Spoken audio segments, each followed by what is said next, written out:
আমরা মনে করি যে পর্দা এটা হলো শুধুমাত্র মহিলাদের বিধান। আমরা কি মনে করি? পর্দার দায়িত্ব কাদের? শুধুমাত্র মহিলাদের।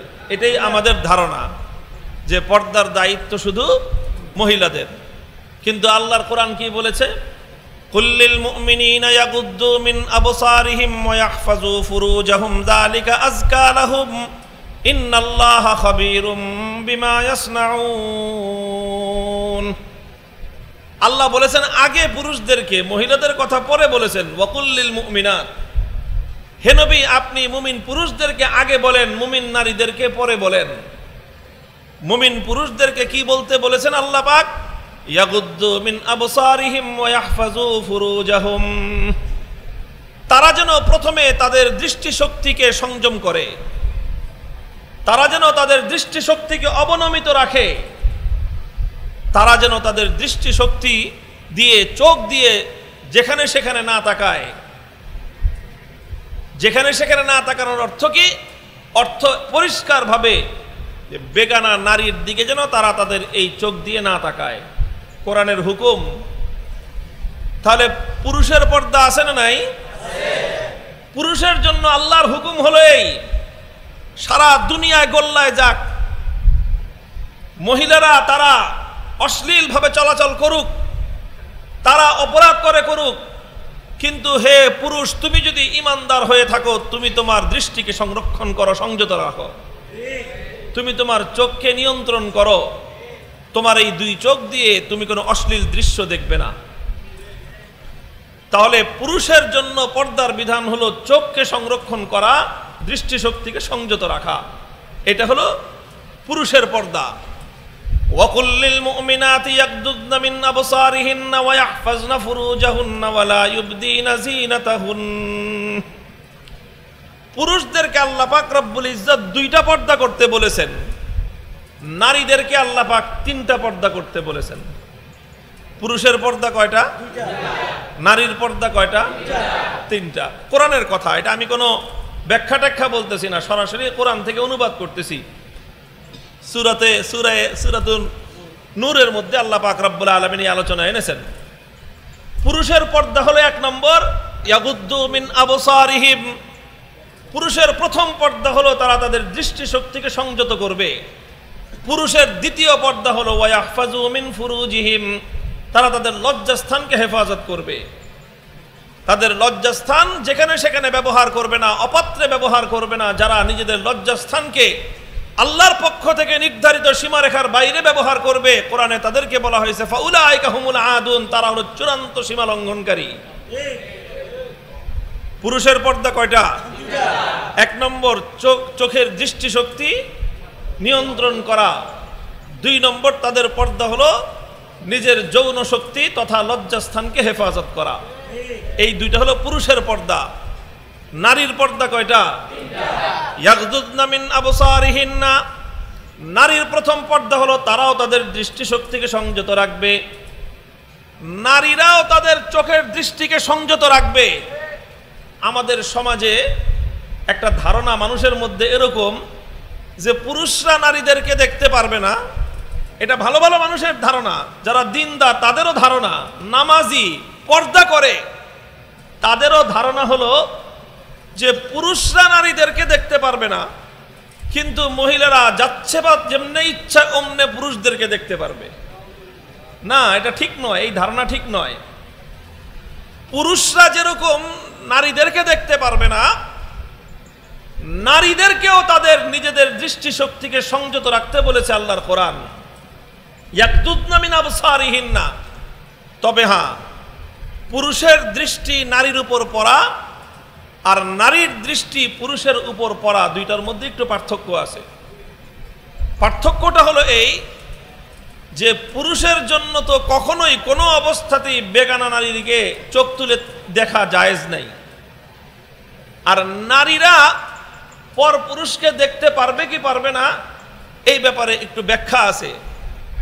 ব্যাখ্যাটা হলো এই যে নারীরা যদি চোখ বন্ধ করে রাখে রাস্তাঘাটে চলাচল করবে কেমনে? প্রয়োজনের কারণে রাস্তাঘাটে চলাচল করতে হবে। এখন পুরুষরা তো আর রাস্তাঘাটে বোরকা পরে চলবে? তো পুরুষরা তো উন্মুক্ত ভাবে চোখ মুখ মানে শরীর মাথা মুখমণ্ডল সব খোলা রেখেই পুরুষরা চলতে হবে। এন্ড পুরুষ আর নারী যদি প্রয়োজনের কারণে একই রাস্তা দিয়ে হাঁটে তাহলে নারীর দৃষ্টি পুরুষের উপর তো পড়বেই। পুরুষের দৃষ্টি নারীর উপর পড়লে সমাধান হলো যে নারী হিজাব করে চলবে যাতে পুরুষের চোখ নারীর সৌন্দর্যকে অবলোকন করতে না পারে। কিন্তু নারীর দৃষ্টি যখন পুরুষের উপর পড়বে তখন তার এই কথা বলা যাবে না যে পুরুষও বোরকা পরে চলবে, এটা আল্লাহর বিধান নয়। কিন্তু এরপরেও আল্লাহর কোরআন বলতেছে নারীরা তাদের দৃষ্টিকে সংযত রাখবে। নারীর দৃষ্টি সংযত রাখার অর্থ হলো এই যে নারী প্রয়োজনের ক্ষেত্রে তো পুরুষকে দেখতে পারবে। প্রয়োজন মানে হলো একজন মহিলা মানুষ প্রয়োজনের কারণে রিকশায় উঠতে হবে, রিকশায় উঠতে হলে রিকশাওয়ালাকে ভাড়া করতে হবে না, বলতে হবে না যে এই রিকশা তুমি মুগদা যাবা কিনা, এটা বলতে হবে কিনা? তাহলে ওই সময় তো একজন মহিলা রিকশাওয়ালাকে দেখতে হবে। একজন মহিলা প্রয়োজনের কারণে যদি দোকান থেকে সদাই কিনতে যায় তাহলে দোকানদারকে তো বলতে হবে যে ভাই 2 কেজি চাল দেন, এই নেন টাকা। তো টাকা দেওয়ার সময়ও দোকানদারকে দেখতে হবে, আবার চাল নেওয়ার সময়ও দোকানদারকে দেখতে হবে। তো অফিসে গেছেন, ব্যাংকে গেছে কোনো প্রয়োজনের কারণে একজন মহিলা মানুষ, এখন তাকে ব্যাংক থেকে টাকা তুলবার সময় ব্যাংকের লোকটার দিকে তাকে তাকাতে হবে। তো মহিলারা যদি প্রয়োজনের কারণে পুরুষদেরকে দেখে তাহলে এই প্রয়োজনের কারণে পুরুষকে দেখা মহিলাদের জন্য বৈধ আছে। তবে একটা হলো প্রয়োজনের দেখা, আর একটা হলো পুরুষের সৌন্দর্য দেখা। বুঝেন না এই কথা? পুরুষের সৌন্দর্য দেখার অর্থ কি? মনে করেন একটা খুব হ্যান্ডসাম পুরুষ যাচ্ছে, এক মেয়ে আরেক মেয়েকে বলে যে দেখ কি সুন্দর, হ্যান্ডসাম, স্মার্ট লাগতেছে। আচ্ছা বলেন তো, ওই যে রিক্সাওয়ালা পুরুষটাকে এই মেয়েটা দেখছে রিক্সা ভাড়া করার সময় এই দেখা, আর মুদি দোকানদার থেকে চাল ডাল কিনবার সময় আর টাকা দেওয়ার সময় মুদি দোকানদারকে দেখছে ওই দেখা, ব্যাংকে গিয়ে টাকা উঠাবার সময় চেক জমা দেওয়ার সময় মহিলা ওই ব্যাংকের পুরুষটাকে দেখছে ওই দেখা, আর ওই যে দেখ একটা হ্যান্ডসাম এবং একটা স্মার্ট ইয়াং ছেলে যাচ্ছে এই দেখা কি এক সমান? ওটা হলো প্রয়োজনের কারণে দোকানদারকে দেখা, এটা প্রয়োজনের কারণে রিক্সাওয়ালাকে দেখা, ওটা প্রয়োজনের কারণে ব্যাংকারকে দেখা, আর এটা হলো একটা পুরুষের সৌন্দর্যকে খারাপ দৃষ্টিতে দেখা। ওয়াকুল্লিল মুমিনাতি ইয়াগদুদনা মিন আবসারিহিন, আল্লাহর কোরআন পরিষ্কার বলে দিয়েছে ও নারীরা তোমরা কখনোই পর পুরুষের সৌন্দর্য চোখ তুলে তাকিয়ে দেখবে না, এটা হারাম নারীর জন্য। মহিলা বোরকা পরছে আর বাস বোরকা পরলেই তার 100% পর্দা হয়ে গেছে না। একজন মহিলা আপাদ মস্তক সারা শরীর ঢাকার পরেও সে যদি বোরকার ভিতর থেকে একটা পরপুরুষের সৌন্দর্য ইচ্ছা করে দেখে তাহলে সে হারাম কাজ করতেছে। কাজেই মহিলার দৃষ্টির পর্দা আছে না নাই? এখানে মহিলাদের দৃষ্টিটা পুরুষের দৃষ্টির চেয়ে একটু শিথিল। পুরুষরা কোনো মহিলা দোকানদারের কাছ থেকে তাকায় তার কাছ থেকে জিনিস কিনতে পারবে না, কিন্তু মহিলা পুরুষ দোকানদারের কাছ থেকে তার দিকে তাকায় জিনিস কিনতে পারবে। এতটুকু পার্থক্য। কোন পুরুষ মহিলা ব্যাংকারের কাছ থেকে তার চোখের দিকে তার মুখের দিকে তাকিয়ে তার সাথে ব্যাংকিং করতে পারবে না, তার দৃষ্টিকে অবনত রাখতে হবে। পুরুষ একান্ত বাধ্য না হলে কোন নারীর দিকে তাকাতে পারবে না।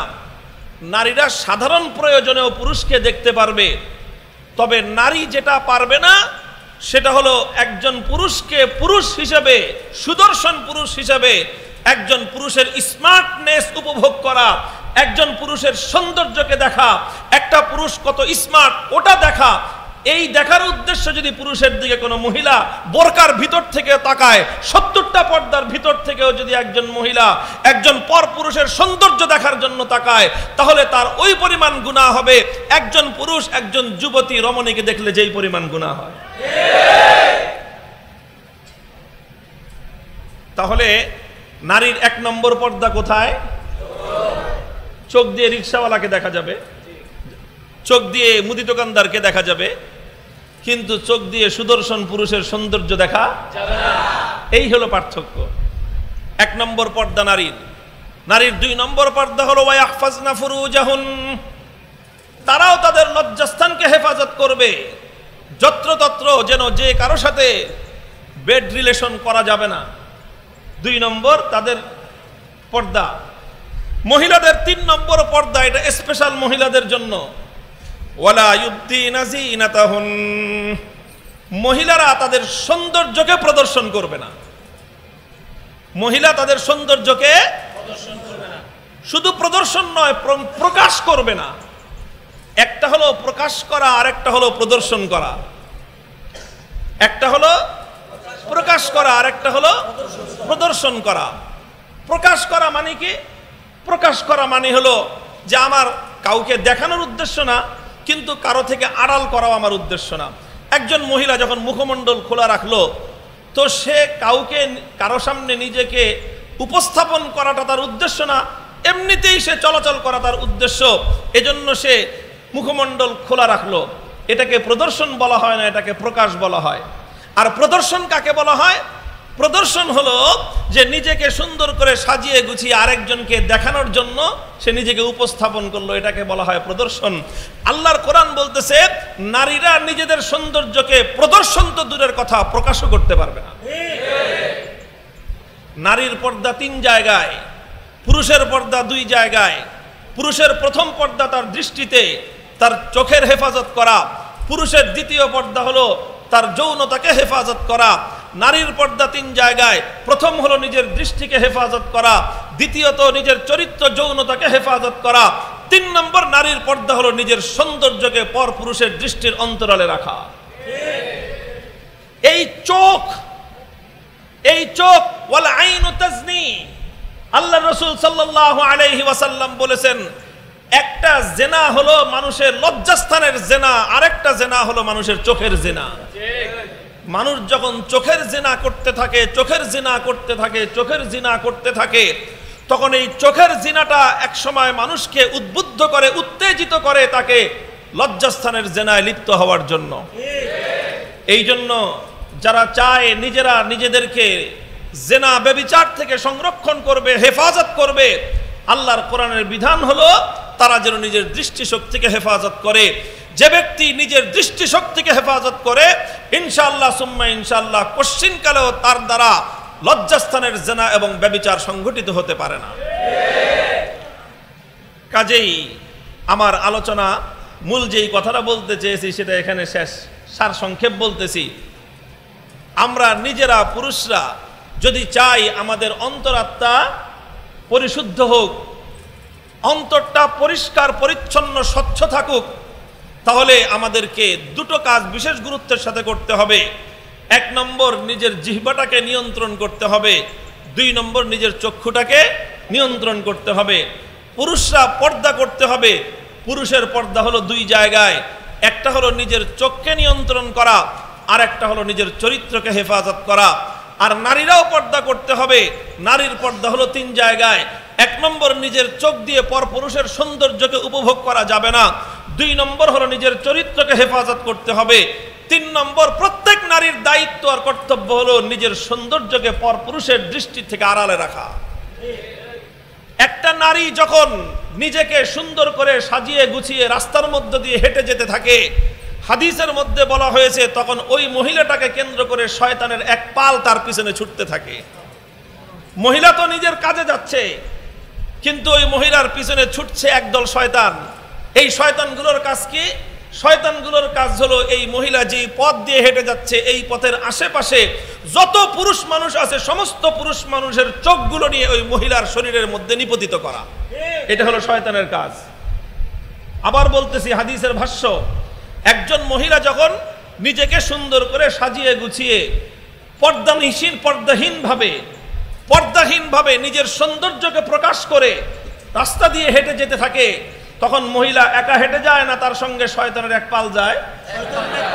শয়তানের এক পাল যায়। বলবেন যে শয়তান তো দেখা যায় না, আমরা তো দেখি না, কই মহিলারা তো একাই চলে যেতে দেখি। তো হ্যাঁ, আপনি তো দেখেন মহিলা একা চলে যাচ্ছে। আল্লাহর নবী বলতেছেন ওই মহিলা একা যাচ্ছে না, মহিলার সাথে শয়তানের এক পাল আছে। সুতরাং আপনার চর্ম চোখের দেখাটা সঠিক না আল্লাহর নবীর বক্তব্যটা সঠিক? এটাই তো ঈমান। আল্লাহর নবী বলতেছেন এক ঝাঁক শয়তান ওই মহিলার সাথে থাকে। এই শয়তানদের কাজ কি? এই শয়তানদের কাজ হলো যত পুরুষ মানুষ এই রাস্তার আশেপাশে আছে থাকবে, সমস্ত পুরুষের চোখের দৃষ্টিগুলোকে নিয়ে ওই নারীর উপর নিপতিত করা। তাহলে একজন নারী যখন নিজেকে পর্দাহীনভাবে রাস্তার মধ্য দিয়ে চলাচল করছে, আর ওই নারীর সৌন্দর্য যতগুলো পুরুষ অবৈধভাবে নিজেদের চোখ দিয়ে দেখছে, আর এই দেখানোর কাজের জন্য শয়তান তো নিয়োজিত আছেই, প্রত্যেকটা পুরুষের চোখের জিনা হচ্ছে, আর প্রত্যেকটা পুরুষের সাথে ওই নারীর চোখের ব্যভিচার হচ্ছে। তাহলে যেই পুরুষ একটা বেগানা নারীকে দেখলো, সেই পুরুষ নিজের চোখ দিয়ে একজন নারীর সঙ্গে ব্যভিচার করলো, আর যেই নারী নিজের সৌন্দর্য 1000 পুরুষকে দেখিয়ে 1000 পুরুষের চোখকে জিনা করালো, ওই নারী 1000 পুরুষের সাথে চোখের ব্যভিচার করলো। এই জন্যই ব্যভিচারের ক্ষেত্রে আমরা ওলামায়ে কেরাম বারবার কথা বলছি, ব্যভিচার বন্ধ করবার জন্য পুরুষের চেয়েও নারীর সতর্কতা অবলম্বন করা অনেক বেশি জরুরি। আবার বলছি, কথাটা বুঝেন, আল্লাহর পয়গম্বরের লজিক, যুক্তিটা বুঝেন। একজন নারী যখন বেপর্দাভাবে অশ্লীলভাবে রাস্তা দিয়ে হেঁটে যাচ্ছে, 1000 পুরুষ মনে করেন তাকে দেখতেছে, প্রত্যেকটা পুরুষ 2 চোখ দিয়ে ওই নারীর সঙ্গে চোখের জিনা করতেছে। তো একজন পুরুষ কয়জন নারীর সঙ্গে চোখের জিনা করলো? এখানে একজন নারীর সঙ্গে। একজন পুরুষ কয়জন নারীর সঙ্গে? একটা নারীকে সে দেখতেছে, তাহলে ওই পুরুষের জিনা হচ্ছে। এটা চোখের জিনা, এটা চোখের ব্যভিচার। এটা আমার কথা নয়, আল্লাহর পয়গম্বরের সহিহ হাদিসের কথা। তাহলে একটা নারী হেঁটে যাচ্ছে অশ্লীলভাবে, 1000 পুরুষ তাকে দেখছে।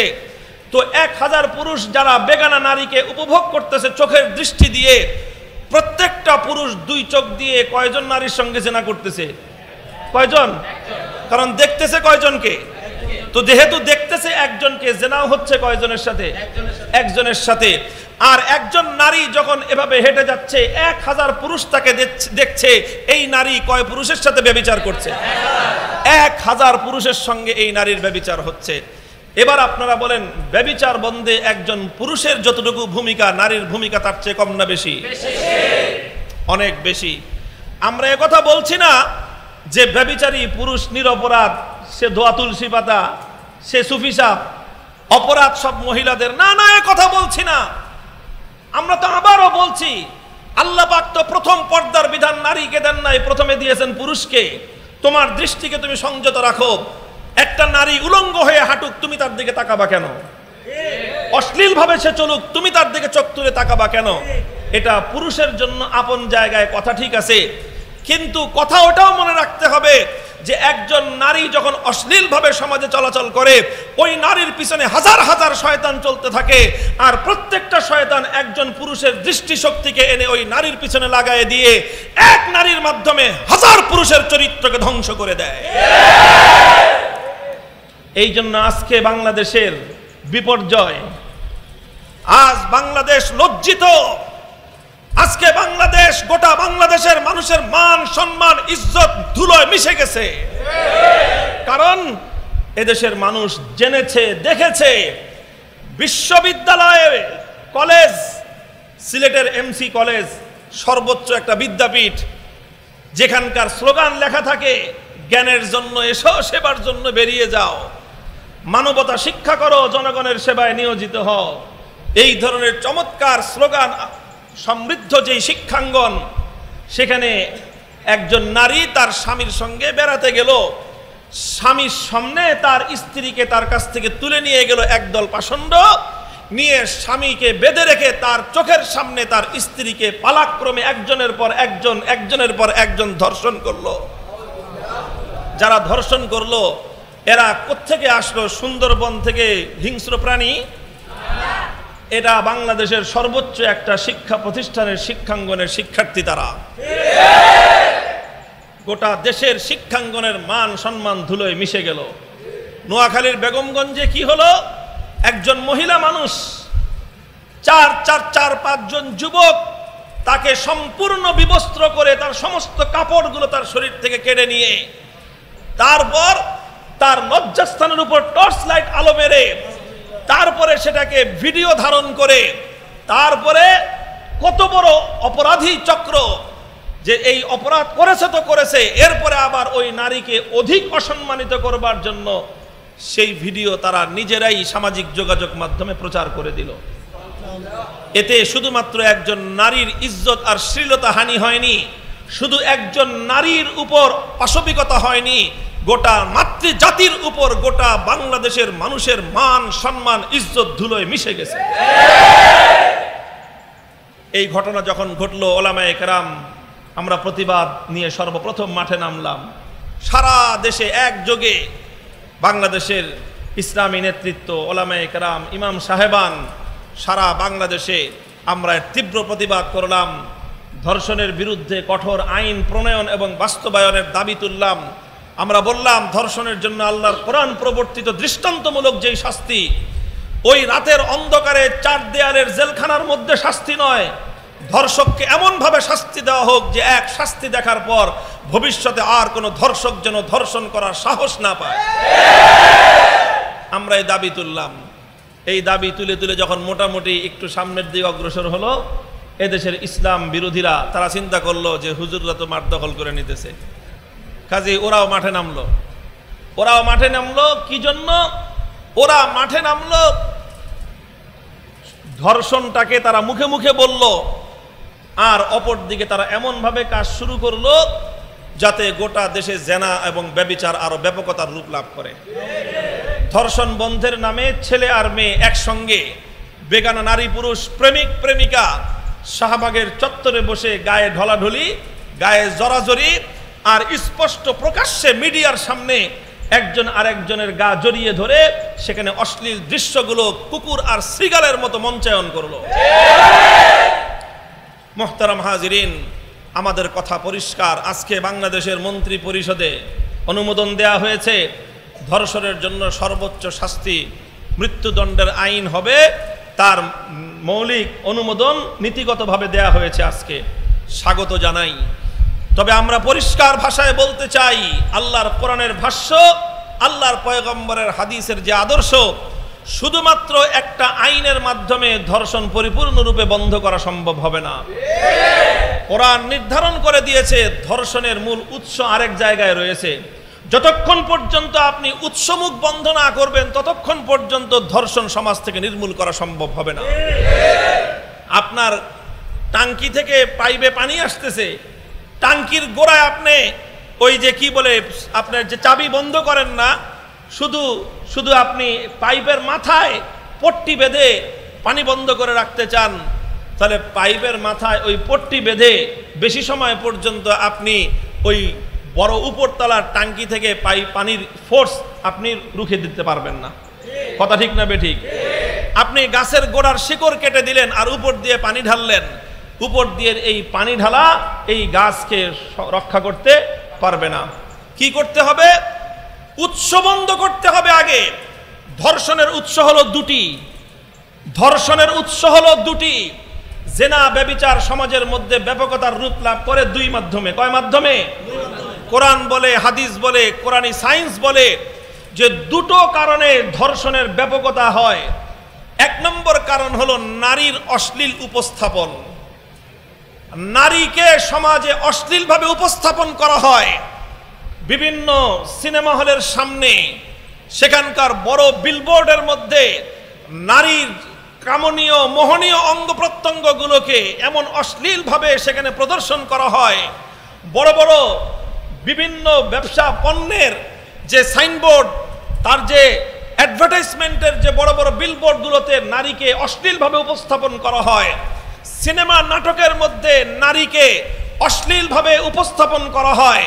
বিভিন্ন যোগাযোগ মাধ্যম এবং মিডিয়াতে নারীকে অশ্লীলভাবে উপস্থাপন করা হয়। নারীকে ভোগের পণ্য হিসেবে উপস্থাপন করা হয়। আর নারীকে যখন এইভাবে উপস্থাপন করা হয়, তখন নারীর এই উপস্থাপনা একজন পুরুষের মধ্যে একটা উত্তেজনার সৃষ্টি করে।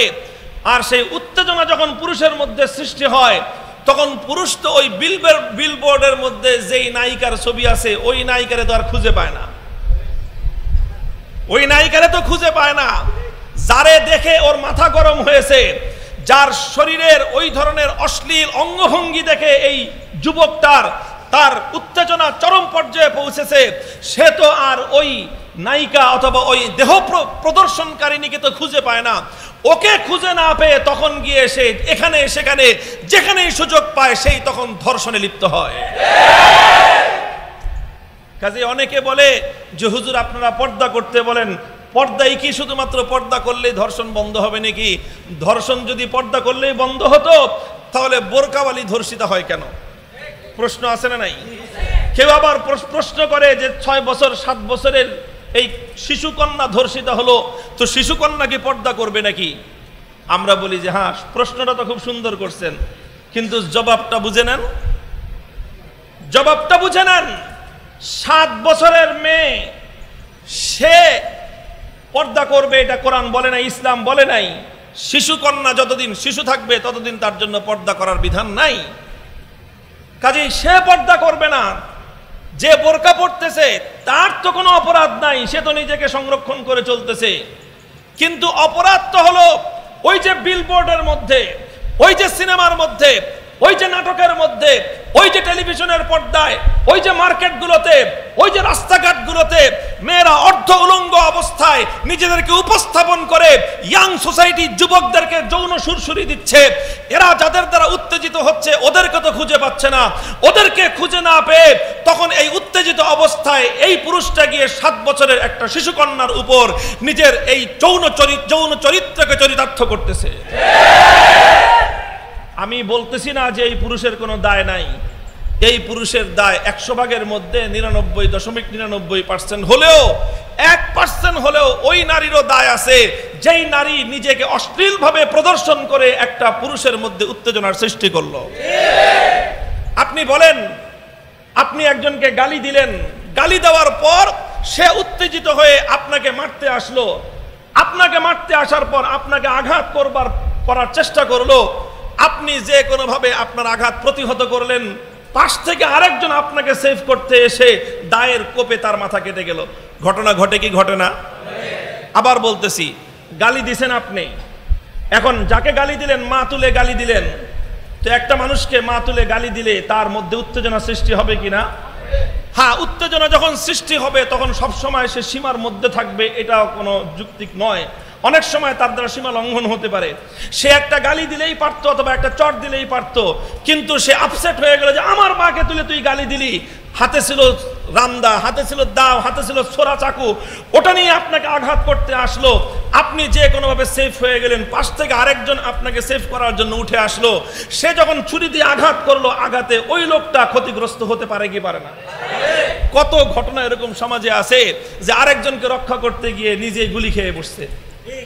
সমাজের ঘটনা হলো এটাই। ওই যে যারা অশ্লীলভাবে সমাজে নারীদেরকে উপস্থাপন করছে, যারা সিনেমার বিলবোর্ডের মধ্যে নারী দেহকে কামনীয় মোহনীয় রূপে প্রকাশ করছে, যারা নাটক এবং সিনেমার মধ্যে, টেলিভিশনের পর্দার মধ্যে, ইউটিউবের পর্দায় যারা নারীদেরকে এভাবে পুরুষদের সামনে উপস্থাপন করছে, তার মানে হলো পুরুষদেরকে এরা সুরসুরি দিচ্ছে আর উত্তেজিত করতেছে। উত্তেজিত হয়ে সে তো প্রথমে তারই খুঁজে যারে দেখছে, কিন্তু তারে তো আর সবসময় খুঁজে পায় না। না পেয়ে তখন পার্শ্ববর্তী কখনো 7 বছরের কন্যার উপর, শিশুর উপর সে ঝাঁপিয়ে পড়ে, কখনো 70 বছরের বৃদ্ধা মায়ের উপর সে ঝাঁপিয়ে পড়ে, কখনো সে বোরকাওয়ালি পর্দানসীন নারীর উপর সে ঝাঁপিয়ে পড়ে। এতে অবশ্যই ওই লম্পট পুরুষের দায় থাকলেও যারা নারীকে অশ্লীলভাবে উপস্থাপন করে ওই যুবক পুরুষদের মাথা খারাপ করেছিল, তাদেরও দায় এড়িয়ে যাওয়ার কোনো সুযোগ না। এটাই হলো আমাদের কথা, যে ধর্ষণ যদি বন্ধ করতে চাও, লম্পট পুরুষের বিরুদ্ধে যেরকম মৃত্যুদণ্ডের আইন পাশ করেছো, ওয়েলকাম জানাই, ঠিক তদ্রূপ ধর্ষণের উৎস তোমাদেরকে বন্ধ করতে হবে। রাষ্ট্র এবং সমাজ ব্যবস্থা থেকে নারীকে অশ্লীল এবং ভোগ্যপণ্য হিসেবে উপস্থাপন করবার সমস্ত আয়োজনকে নিষিদ্ধ করতে হবে। আমরা এটা বলতেছি, বলবো, প্রথমে আমরা শান্তভাবে বলবো, তারপরে উত্তেজিতভাবে বলবো, তারপরে প্রয়োজনে সমাজকে রক্ষা করার জন্য নারী জাতিকে আল্লাহ পাক রব্বুল আলামিন অশ্লীলতার প্রতীক হিসেবে সৃষ্টি করেননি। মাতৃ জাতিকে আল্লাহ পাক রব্বুল আলামিন কলঙ্কিত হওয়ার জন্য, লাঞ্ছিত হওয়ার জন্য সৃষ্টি করেননি। মাতৃ জাতিকে আল্লাহ পাক রব্বুল আলামিন সম্মানের প্রতীক বানিয়ে সৃষ্টি করেছেন। যারা নারীকে অশ্লীলতার পণ্য হিসেবে সমাজে উপস্থাপন করে, যারা নারীকে ভোগের পণ্য হিসেবে সমাজের মধ্যে উপস্থাপন করায়, যারা অশ্লীল সিনেমা এবং নাটক বানায়, যারা অশ্লীল অ্যাডভার্টাইজমেন্ট তৈরি করে, যারা অশ্লীল বিলবোর্ডগুলো তৈরি করে, তারা এই সমাজে ধর্ষণের অন্যতম কারণ। এদের বিরুদ্ধেও সামাজিক প্রতিরোধ গড়ে তুলতে হবে। সরকারকে আমরা উদাত্ত আহ্বান জানাবো, সম্মিলিত ওলামায়ে কেরাম ঐক্যবদ্ধ হয়েছেন, বাংলাদেশের সমস্ত ইসলামিক সংগঠনগুলো ঐক্যবদ্ধ হয়েছে। আগামী জুমার দিন আল্লামা নূর হোসেন কাসেমি ডাক দিয়েছেন যে ধর্ষণ বন্ধ করবার জন্য ধর্ষণের দুটি উৎস আছে। ধর্ষণের বিরুদ্ধে মৃত্যুদণ্ডের আইন পাশ করতে হবে এবং সেই মৃত্যুদণ্ড ওই রাতের অন্ধকারে চার দেয়ালের ভিতরে নয়, সেই আইন কার্যকর করতে হবে জনসম্মুখে, যাতে একটা ধর্ষকের শাস্তি দেখে সমস্ত লম্পট যুবকদের মাথা ঠিক হয়ে যায়, ওরা যেন সতর্ক হয়ে যায়। 1 নম্বর দাবি। 2 নম্বর দাবি হলো ধর্ষণ বন্ধ করতে হলে ওই যেখানে গোড়া আছে ওই গোড়ার সুইচ বন্ধ করতে হবে, ওই চাবি বন্ধ করতে হবে। ওই চাবি হলো নারীকে অশ্লীলভাবে উপস্থাপন করা যাবে না। নারী হলো মায়ের জাতি, নারী হলো কন্যার জাতি, নারী হলো বোনের জাতি, নারী হলো স্ত্রীর মর্যাদার জাতি। এই নারীকে ভোগের পণ্য, অশ্লীলতার প্রতীক হিসেবে যারা নারীকে উপস্থাপন করে, সে নারী হোক সে পুরুষ হোক, এরাই হলো সমাজের মধ্যে ওই ধর্ষণকে উৎপাদনকারী জার্ম এবং বিষক্রিয়া। এরা ওই যে ডেঙ্গু যখন আসে তখন সরকারের পক্ষ থেকে সচেতনতা তৈরি করা হয়। ডেঙ্গু মশার যেখানে কি হয়, উৎপাদন হয়, সেই মশার উৎপাদন জায়গাগুলোকে উৎখাত করতে বলে। যেখানে পানি জমে থাকে, পরিত্যক্ত টব, তারপরে পরিত্যক্ত এই আপনার যে চৌবাচ্চা, তারপরে টায়ার ইত্যাদি ইত্যাদি, এগুলোর মধ্যে পানি জমে থাকলে সেখানে কি হয়, এডিস মশা নাকি ডিম পারে। এই জন্য এগুলো অপসারণ করলে আর ডেঙ্গু হবে না। তো এগুলো যেরকম অপসারণ না করলে ডেঙ্গু রোধ করা যাবে না, ঠিক তদ্রূপ ধর্ষণের এই যে মহামারী, ধর্ষণের এই জার্ম যেখানে তৈরি হয় সেটা হলো নারীকে অশ্লীলভাবে উপস্থাপন করা। কাজে নারীকে অশ্লীলভাবে উপস্থাপন করা বন্ধ করতে হবে। নারীকে ভোগের পণ্য হিসেবে উপস্থাপন করা বন্ধ করতে হবে। নারী ভোগের পণ্য নয়, নারী অশ্লীলতার প্রতীকও নয়। কথা ঠিক? 2 নম্বর হলো ধর্ষণের আরেকটা মূল কারণ হলো মাদক। মাদকের আসক্ত হয়ে মানুষ বেশিরভাগ অধিকাংশ তখন তারা এরকম চরিত্রহীনতা, লাম্পট্যের দিকে অগ্রসর হয়। কাজেই ধর্ষণ বন্ধ করতে হলে একসঙ্গে 3টাকে নিয়ন্ত্রণ করতে হবে। নারীর অশ্লীল উপস্থাপন এবং নারীকে ভোগ্যপণ্য হিসেবে উপস্থাপন করার প্রবণতা রোধ করতে হবে এবং মাদকের নিয়ন্ত্রণ করতে হবে। আর ধর্ষণের জন্য দৃষ্টান্তমূলক প্রকাশ্যে শাস্তির আইন করতে হবে। এটার জন্য ইনশাআল্লাহ উলামায়ে কেরাম মাঠে নামতেছেন। আপনারা আছেন তো? এখন তো শুধু আমরা, এটা হলো ফার্স্ট এইড, প্রাথমিক ট্রিটমেন্ট। আর এর ফুল ট্রিটমেন্ট হলো, পূর্ণাঙ্গ সমাধান হলো এই সমাজ, এই দেশ, এই জাতিকে আল্লাহর কোরআনের শাসন ব্যবস্থার আওতায় আনতে হবে। তাহলে ইনশাআল্লাহ পূর্ণাঙ্গ সমাধান হবে। শপথ নেন, নিজেকে পরিশুদ্ধ করতে হলে, পরিশুদ্ধ যদি নিজেকে করতে চান, একা পরিশুদ্ধ থাকা যায় না। চতুর্দিকে ময়লা আবর্জনা থাকলে তার মধ্যখানে ভালো করে পরিশুদ্ধ হওয়া যায় না। এই জন্য আমার চারিপাশ সমাজ যেন পরিশুদ্ধ হয়ে যায়, এই জন্য আমরা আল কোরআনের সমাজ চাই, কোরআন সুন্নাহ ভিত্তিক শাসন ব্যবস্থা চাই, ইসলামী আইন ভিত্তিক বিচার ব্যবস্থা চাই। আর সেটার জন্য আমাদের সকলকে দীর্ঘমেয়াদে ইনশাআল্লাহ হিম্মত করতে হবে। রাজি আছেন তো? আল্লাহ পাক রব্বুল আলামিন তৌফিক দান করেন। শাইখুল ইসলাম আল্লামা শাহ আহমদ শফী জীবন সায়ান্নে এই কথাগুলো জাতিকে বারবার বলার চেষ্টা করেছেন, বোঝাবার চেষ্টা করেছেন। দুর্ভাগ্য এ জাতির, তারা আল্লামা আহমদ শফীকে অপমান করেছে, অসম্মান করেছে, তেতুল হুজুর বলে গালি দিয়েছে। ধর্ষণ বন্ধে আল্লামা আহমদ শফী যতদিন আগে থেকে চিৎকার করেছিলেন, সেই দিন যদি আল্লামা আহমদ শফীর কথাগুলো দেশ, জাতি, রাষ্ট্র কান পেতে শুনতো, তাহলে আজকে এই জাতির এই দুরবস্থা হতো না। আমরা আল্লামা আহমদ শফীর রুহের মাগফিরাতের পাশাপাশি জাতিকে, দেশকে, রাষ্ট্রকে বলতে চাই, এখনো যদি এই দেশকে, জাতিকে পতনের চূড়ান্ত গহ্বর থেকে রক্ষা করতে চাও, আল্লামা আহমদ শফির সেই উপদেশ, সেই নসিহত, অর্থাৎ নারীকে অশ্লীলতার প্রতীক হিসাবে নারীর অশ্লীল উপস্থাপনকে বন্ধ করো, ধর্ষণ ইনশাআল্লাহ এমনিতেই বন্ধ হয়ে যাবে।